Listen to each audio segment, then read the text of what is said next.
So, can you tell me your full name and what branch you served in? Philip Caffrey, USMC, Marine Corps, Okay. And what years did you serve? 1966 to 1970. Where did you serve? I served in several places, but the USS Intrepid, which was a ship, an aircraft carrier at the time, and we went to Vietnam twice on that ship. What was your life like as a kid and a teenager? Wonderful. It was a great life as a kid. I mean, I was raised in the 50s, so it was a really a wonderful time for kids anyway. It seemed to be, everybody was happy. It was a good time. Yeah. And what was your hometown like? It seemed perfect to me. It just always did. It was a wonderful hometown. It was Westwood. And yeah, it was a great place. What did you think your life would look like at that time? I didn't think much about it at that time when I was a kid. I really, I did what I had to do. I went to school. I did, I just went along with everything, Yeah. Did you expect to go into the military, or was it more? I always had a thoughts about it. As a kid, we used to play soldier and stuff and cowboys and all those things. So I was very, Yeah. but then as you grow older, you realize, okay, this could get real at some point. Mhm. But yes, So, what did America mean to you at that age? at that age, it meant everything to me, America. I was a very patriotic kid. I still am to this day. My parents were as well. And my family, extended family, were all, they're just all everyday Americans. They all went to work and they all raised families and did what they could do to do the right thing. Yeah. And how old were you when you enlisted? I was 18. And did you feel patriotic, like you mentioned, or angry about, what was going on, or unsure? Well, I was probably angry to an extent about what was going on. I couldn't understand the anger. I was following, the problem was the war was not the good war. It wasn't the right war.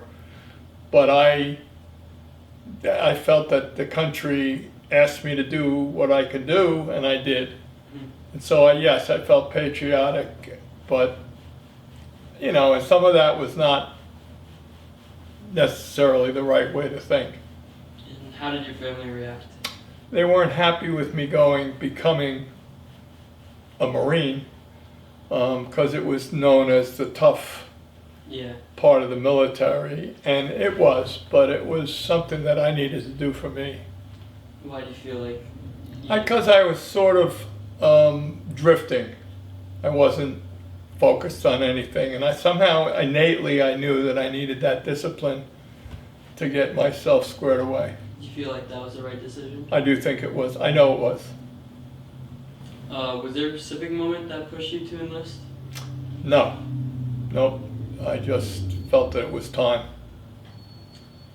Were you scared at all? Yes, very. It's scary to go into an unknown like that. And you hear rumors about it. You never knew if it was real or not real. But when you get there, you realize it's real, and it's the rumors are true. And were you afraid that you might not come back? Yes, I thought about that many times. We might not make it. We might not get through it. I didn't understand all of it at first. The war and the whole. We were on a ship in a combat zone, so we were constantly at the ready. But fortunately, we didn't have to leave the ship. We never had to go into combat, which was sometimes, I guess I have maybe survivor's guilt, because I survived. I didn't have to go into that. So many of my friends didn't. And that's tough to take, but you do what you have to do. How do you deal with that? I deal with it, it's just, I try to understand that I could not do anything about that. I was given a job to do, and that's what I did. was nothing I could do about changing that. I couldn't go anywhere else. That's where I was. Once you sign the papers, you're theirs. Yeah. So what was your first day like? First day was scary because there was a lot of yelling and hollering and pushing and pulling and yanking and yelling and ugh, it was very terrible. You want to talk a bit more about the Sure. first day experience? You land on we ended up having to take a bus to Paris Island, which is in South Carolina. And we took a bus, a bunch of guys and I, didn't know any of them. And we drove all the way down there. And it was an eye-opener because I'd never been out of New Jersey. I'd never been out of New Jersey. I was really kind of a country bumpkin, maybe. But yeah, so that was an eye-opener. And then we get down there and they are yelling and screaming at you, and for no reason. You're just getting off the bus and they're screaming and pushing you, and any bag you might have in your hand, they take it out of your hands and throw it somewhere. It's like, Yeah. my God. What surprised you the most? That they were so tough on us, which we had no inkling of. Well, I guess I knew it was coming, but I didn't think it was going to be that bad. Yeah. When did it first start to feel real on the first day? First day, first hour, it felt real. I had a nervous laugh as a well, I still do sometimes, but I have a nervous laugh. And it could get me in trouble in school. It was because I'd laughed at the most inappropriate things. Yeah. And I remember standing in line when we first got off the bus, and the drill instructor was yelling at everyone and asking names and stuff, and they just get in your face, right close to your face, and they're screaming at you. And I started to giggle a little bit, I knew I was laughing. So that's where the nervous laugh came in, and he pushed me so hard against my chest, he knocked me right over. So I was like, okay, this is very real. Was it what you expected? No, I didn't expect it to be that bad. So starting your service, who did you become the closest with? Anyone you In the knew? service, I became close to a lot of guys, but there were several guys that I'm still close with. I still communicate with them. We still get together if we can at times. I've known these guys for over 50 years. It's Yeah. a long time. What got you through the hard days? The guys that I was with. My mom, I was at sea, and my mom passed away at home. And the chaplain came to me, and he wasn't very good at what he did. So he was kind of cold. And I was affected by that, but the people that were around me, the guys that I was with, these were all young guys like me, 18 years old, young guys, and you don't expect the compassion to come from those guys, and they were unbelievably, they got me through an awful lot. What routines do you still remember? Physical fitness, constant. Was physical fitness day and night. Was there a moment that changed you as a person? Not a moment, just it took a long time for me to recognize that I'm not the same person that I was when I went in there. And what's a memory that stayed with you for decades? For decades. The Forrestal stayed with me forever. That was a ship like the Intrepid, only bigger, and it caught fire. And there were a lot of explosions, and we had to assist pulling them out of the water, and it was a very ugly scene. And we did what we had to do, but then we had to stay out on line. And that was tough to watch because they were in the same thing. What could have happened to us? One incident like that can destroy it.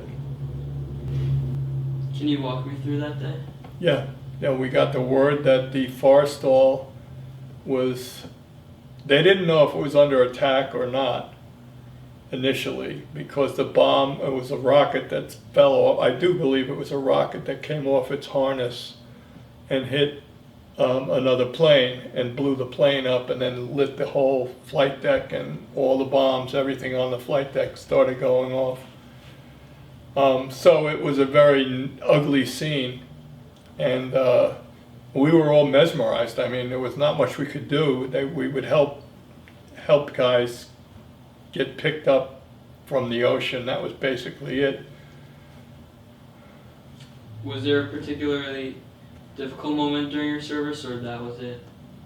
No, there were a lot of difficult moments, but you just kind of, you get past that. You don't, there were no horrible moments.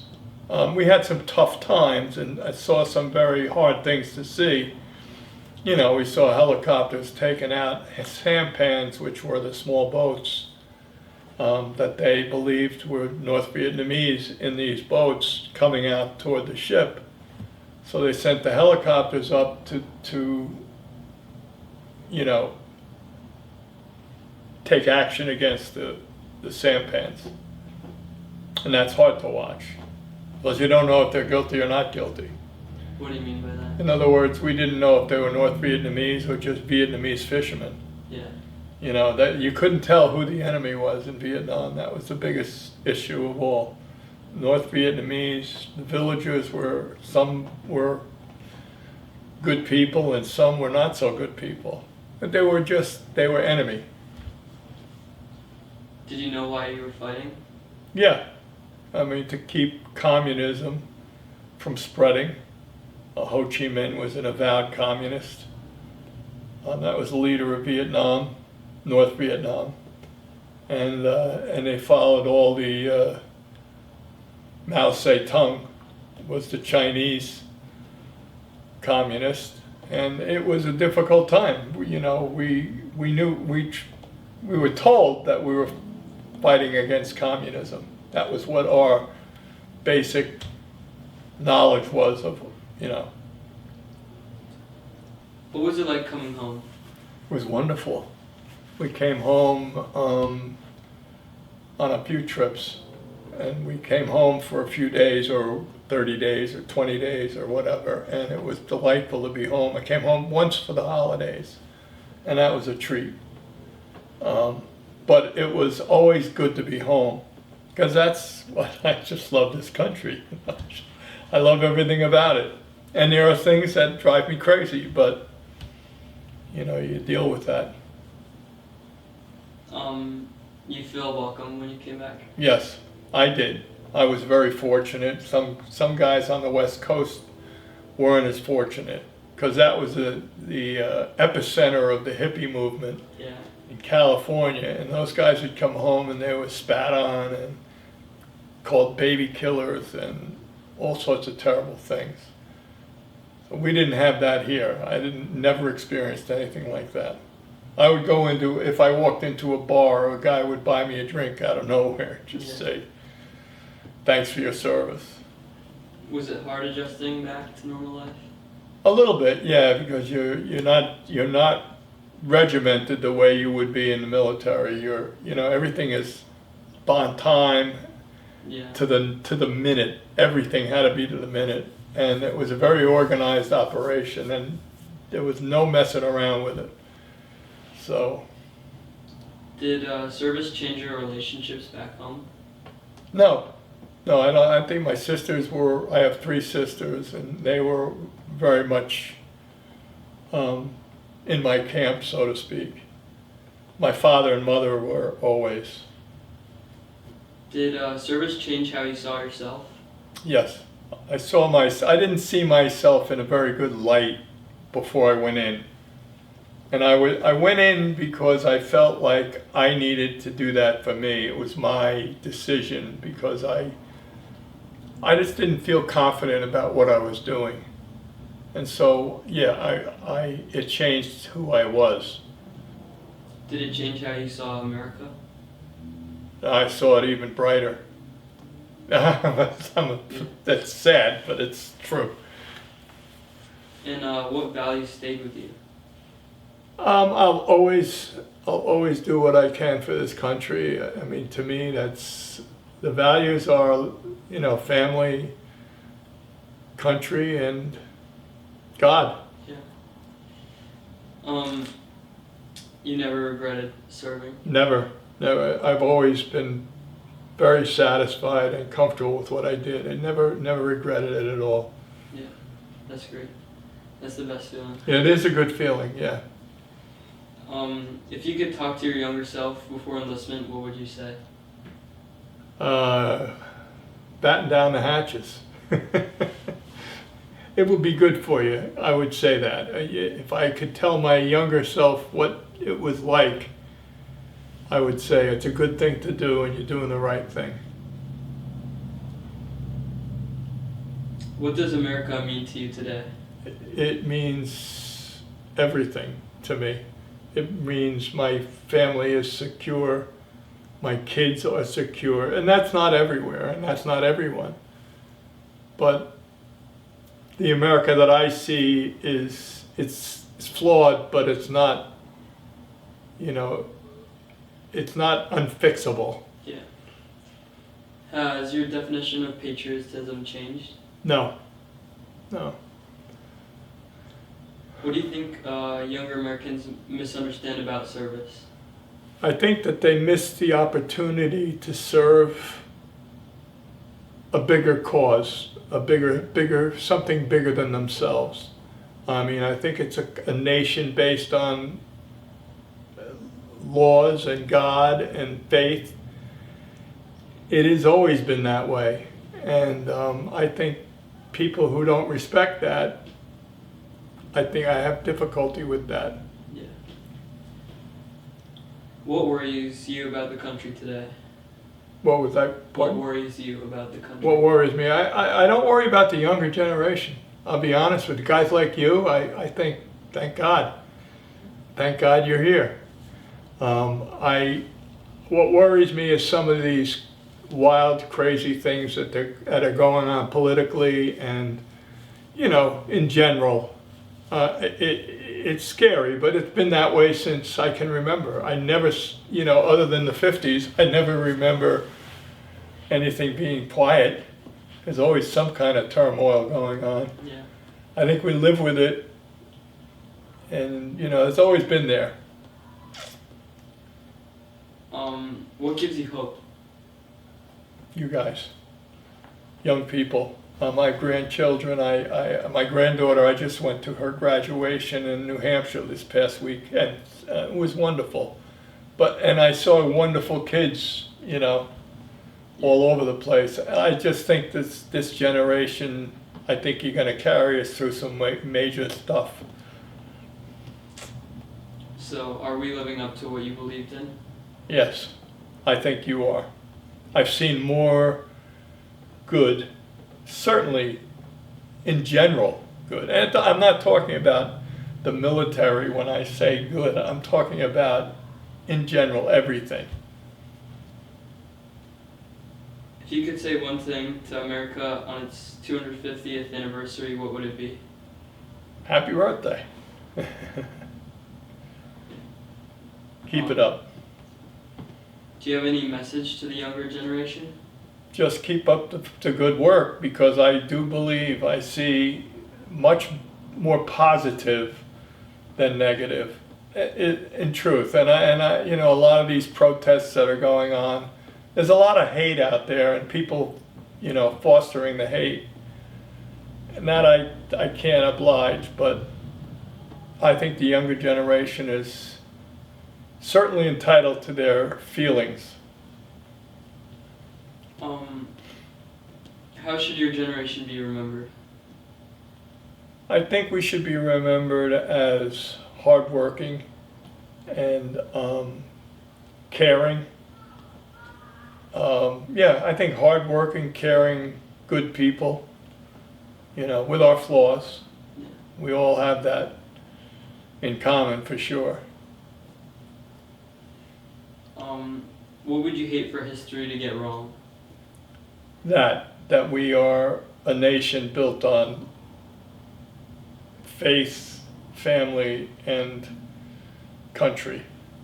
And I would just want everyone to understand that that's what really matters in this country. Your faith and your family, basically, and the country comes with it. Yeah. What does a meaningful life of service look like? If you're satisfied with what you've done, if you're satisfied with giving up for others, you know, if you've done good things in your life, and that's a life of service, in my opinion. A positive. When America turns 250 years old, what do you hope this country remembers? Just to respect this country for what it has been and what it is and what it hopefully will always be. And it's a strong, caring nation that will continue on in the same way that it's been doing for 250 years. That's a pretty good run. Do you have anything else you'd like to say? No. God bless America. Sure.